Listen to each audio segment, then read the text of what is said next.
You wouldn't think there's a ton you could do to doctor up a couple people hitting each other in their swimwear, but if UFC 1 taught us anything, it's that you totally can. The octagon, the marketing, the one-night tournament format, all these things are part of what made that show a massive success. And so in the spirit of ingenuity, we're going to be looking at other creative chances promoters took that ended up paying off. I'm Tommy from MMA On Point. A big thanks to our channel Hall of Famers for supporting videos like this, and these are the 10 most ambitious ideas pulled off by fight promotions. Number 10. Ali versus Inoki. What better place to start than by pulling off one of the biggest mixed rules bouts ever? If you watch our channel a lot, you know that proto-MMA bouts were occurring far before world champion boxer Muhammad Ali and legendary pro wrestler Antonio Inoki had their bizarre fight in 1976. I am the greatest fighter of all time, and when I hit you with a hard right hand, you will fall. But without question, no fight like it had the impact that this one did, or the success. Boxing used to be aired on broadcast television, and from the mid-70s to 1980, Ali fights were viewed by an estimated 5.5 billion people. It's believed that his rematch with Leon Spinks in 1978 was seen by 2 billion people worldwide alone. So you're talking about one of the most famous people on the planet at the time, and right in the middle of that popularity, he had his bout with Inoki. Ali claimed he made $6 million from the fight, which would be $33 million today. The bout was aired in 34 countries, but on closed circuit in the US, sort of a proto-pay-per-view that you had to go to the theater for. But get this, according to the New York Times, Shea Stadium sat 30,000 fans to watch the fight, if that gives you any indication of the level of interest. The worldwide estimated viewership is 1.4 billion, and no, I cannot substantiate that, but you will not find a source discussing this bout that doesn't mention it. Now, did the fight suck? Yes, but in part because people were confused by it. Regardless, the bout was one of the biggest influences on the eventual emergence of MMA in Japan, and there's a direct through line from this to something like Mayweather-McGregor, in terms of scope, massive paydays, and this bizarre blending of worlds. Even if MMA versus boxing was a bit more one-to-one in 2017 than catch wrestling versus boxing in 1976. Number 9. Invicta's Phoenix Rising. One-night tournaments went the way of Yama pit fighting in the United States once all these rules and regulations came around. All this fighter safety stuff, you know, like how they shouldn't do multiple fights on the same night. Damn bureaucrats and their red tape. Filthy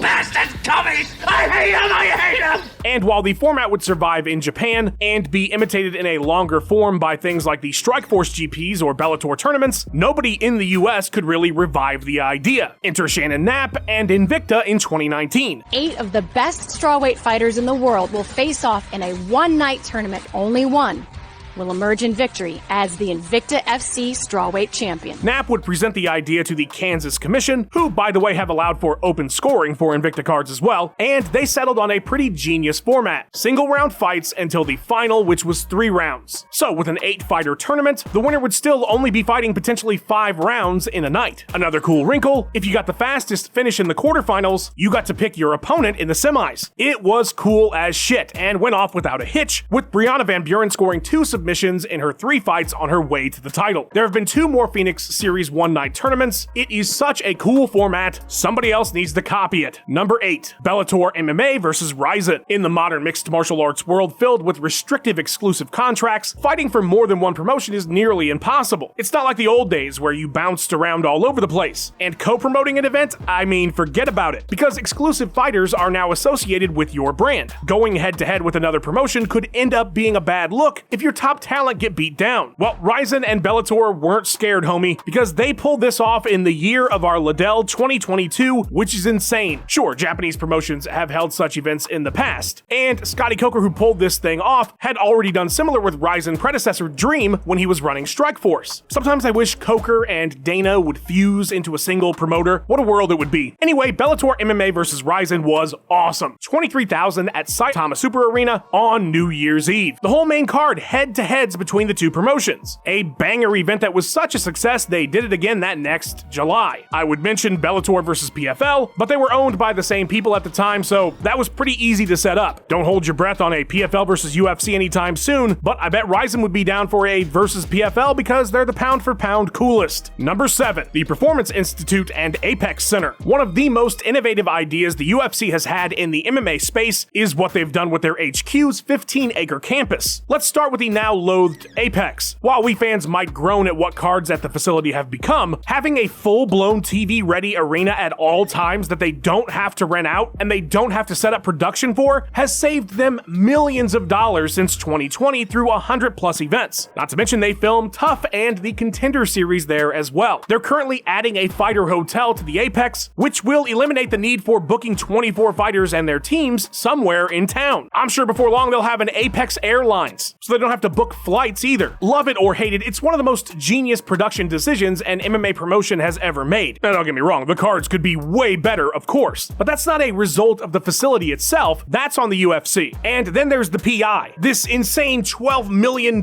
state-of-the-art training facility / rehab center / scientific research lab. Yeah, science. 80 studies have been published through the PI since it opened in 2017, all focused on the improvement of combat sports athletes using data from the best fighters in the entire world, since the whole thing is free to their roster. Not only that, but it's the only place to rehab from an injury if you're able to stay in Vegas, since it's not going to cost you a dime. And while the PI in Vegas is an impressive feat in and of itself, the one they built in Shanghai has been a pipeline for talent from Asia into the UFC. They just built another in Mexico too that they hope will have the same effect. Other major sports have created facilities like this, but nobody's done anything like it in MMA until now. Number 6, the Contenders series. All around the United States and the world, regional promotions are producing talent that are bound for the UFC. These fighters make names for themselves, they get seen by matchmakers, and then they make their UFC debut if the matchmakers like what they see. That's how it used to be. Then the promotion decided, you know what, fuck all that, we're just gonna make our own super regional promotion and make them all come to us. Now, they still have to find the talent before sending them to the Apex for the Contender series, but the genius of this show is that it very cheaply builds names for the promotion by cutting out those regionals that are rarely seen by anyone but hardcore fans, and then packages these fighters in UFC branding. There's hype packages, there's interviews, you get all the UFC stuff, and so when Dana gives one of them a contract on the spot, you've already seen them on this show. They've already built some kind of rapport with the UFC audience, which was never the case before. And as the show produces larger and larger numbers of the roster, more are likely to succeed, something they can now use by pitting our confirmation bias against us when they say, wow, look how many champions have come from the Contender series, lending to the idea that fighters who get signed from it are high quality. It's a brilliant little concept, almost like a weekly Tough season. Number 5, Strikeforce Carano vs. Cyborg. While Ronda Rousey is rightly given credit for accelerating women's MMA ahead by decades in a single title run, we may not have gotten to that point at all if not for the popularity of Gina Carano and Strikeforce knowing when to take a calculated risk. Carano was an anomaly in the space, growing in popularity with the larger MMA audience over the course of just 4 Elite XC events, all of which featured her in the main card and aired on Showtime. Her final bout in the promotion making the massive Elite XC Heat show live on CBS, seen by 4.5 million viewers. After Seth Petrozelli burned Elite XC to the ground though, Strikeforce bought up her contract and took the risk of headlining an event with Carano vs. Chris Cyborg for the inaugural featherweight title. It may not seem like a big risk now, but this was the first ever card to be headlined by women in the United States in a major promotion. Not only that, but it would be airing on Showtime. The only major combat sports event to be headlined by women prior to that was Layla Ali vs. Jackie Frazier in 2001, an event that saw 100K buys. So this was no sure bet financially and seen as a major risk, but the card was a massive success. Strikeforce stacked the show with 2 other title fights as well, and the event would see 576,000 viewers, which blew the previous Strikeforce Showtime cards out of the water. The success of this card was a vital moment in getting us to where we are now with women's mixed martial arts. Number 4, Noche UFC 306. So Dana White and Tom Brady are at a U2 concert at the Sphere in Las Vegas together. I'm guessing absolutely off their asses. I'm just kidding, I have no way of knowing that, but it's funny to imagine. Anyway, Dana says he couldn't stop looking at the insane visuals emanating from the 240-foot tall screen, barely noticing Bono and friends on stage. Had Brady not invited me, I wouldn't even have been to the Sphere yet. And so the journey began to Noche UFC 306 inside the Sphere. The show would be a love letter to Mexico on Mexican Independence Day. Along the way, the promotion teamed up with the Saudi government to brand the event Riyadh Season and help fit the $20+ million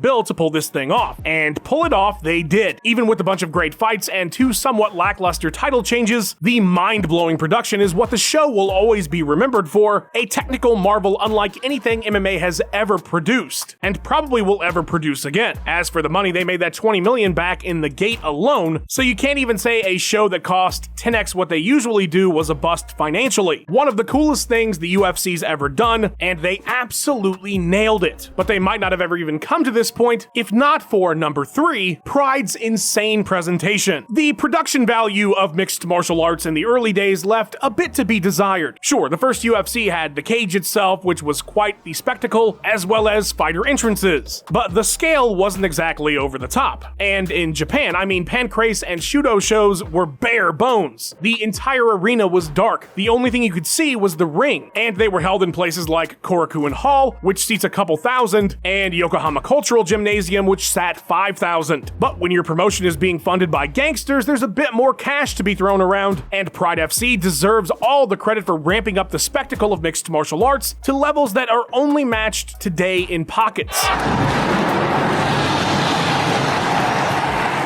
Their first ever show was not in a bingo hall, it was the Tokyo Dome with 47,000 people. They would run Saitama Super Arena. For Pride Shockwave, 91,000 people packed into the Tokyo National Stadium. The UFC has 5 events ever with 30,000 fans or more in attendance. Pride had 23, and they only ever held 68 cards compared to the UFC's 700 plus. But it's not just the arenas. The production was miles ahead of anything done in MMA in terms of scale, pageantry, and innovation. The music, the pyro, everything about their presentation was on a grand scale that made Pride FC feel larger than life. The only thing the UFC can say that has surpassed it is the Sphere, which they just did. The tradition of over-the-top presentation continues in Japan, and promotions like KSW have made their own mark when it comes to over-the-top scale and pageantry, but Pride did it first in MMA and better than anybody since. Number 2, Fight Island. Alright, right out of the gate here, was Fight Island partially a gimmick? Sure, it was not some private island purchased by Dana in the middle of nowhere to skirt regulators like it initially sounded, and they didn't actually fight on a beach like we all thought they would. And who could blame us when they literally showed us an octagon on the beach? You lied to me. But Fight Island was more than the marketing that presented this Enter the Dragon Mortal Kombat-like scenario that never came to be. It was the UFC up and moving their operation across the globe for a month at a time during the most heavily restricted travel period in modern human history to pull off a series of 11 events, some of their biggest in their recent history, that required a massive effort by both the UFC and the government of Abu Dhabi to pull off safely and successfully. The ESPN documentary about Fight Island does a tremendous job of showing exactly how difficult this was to pull off right in the middle of the pandy. And not only did they succeed at putting these cards on, the marketing and the level of event they produced saw a surge in the UFC's popularity that has carried through to this day, which some have called the COVID boom. As the first major sport to get going right in the middle of restrictions worldwide, Fight Island couldn't have been more of a slam dunk and a pretty ingenious bit of work by the UFC. But that pales in comparison to number 1, The Ultimate Fighter. They were hemorrhaging money, man. Then they figured it out. That Ultimate Fighter show, god damn, they nailed it. If there's ever an example of desperation leading to innovation, it is The Ultimate Fighter. The show's production was a last-ditch effort by the Fertittas to justify staying in the MMA business after sinking $40 million into the UFC without returns. Originally meant to focus on the day-to-day of Dana White with the name American Promoter, the show was repackaged after Joe Silva came up with the idea for the now familiar Ultimate Fighter format. It was then presented to Spike, who were more interested in putting K1 on their network. But with the Fertittas fitting the entire bill for production, and the prospect of Dana being Dana, Spike was on board. Free TV show, why not? Go nuts. Of course, the first season of Tough would end up saving the promotion from going under, and usher in a boom period for the sport in the United States. We all know that story by now. But beyond the Ultimate Fighter's popularity, and saving the company, it's also a success by producing a ton of homegrown top-tier talent. 8 season winners have gone on to be UFC champion, not to mention guys like TJ Dillashaw, who lost the show, but then went on to be champion, plus a whole host of very popular fighters who never saw gold. While the show is not exactly setting the world on fire these days, Tough's made more than enough impact to warrant this spot on the list. Do you want to be a fighter? That's the question. I'll tell you who came up with an even better idea than Tough. He's just not told you about it yet. The editor of this video, Max Randall. Please follow him on his socials, ask him about the idea, and go check out his incredible YouTube channel. A massive shout out to the Hall of Fame channel members. You guys kick all sorts of ass, and we thank you for it. If you're not in the Hall of Fame, the join button will get you there and get you exclusive content. Like and subscribe to Kick Ali in the Shin Inoki style. Leave a comment about your favorite ambitious idea in the sport, and thank you so much for watching. Have a good one.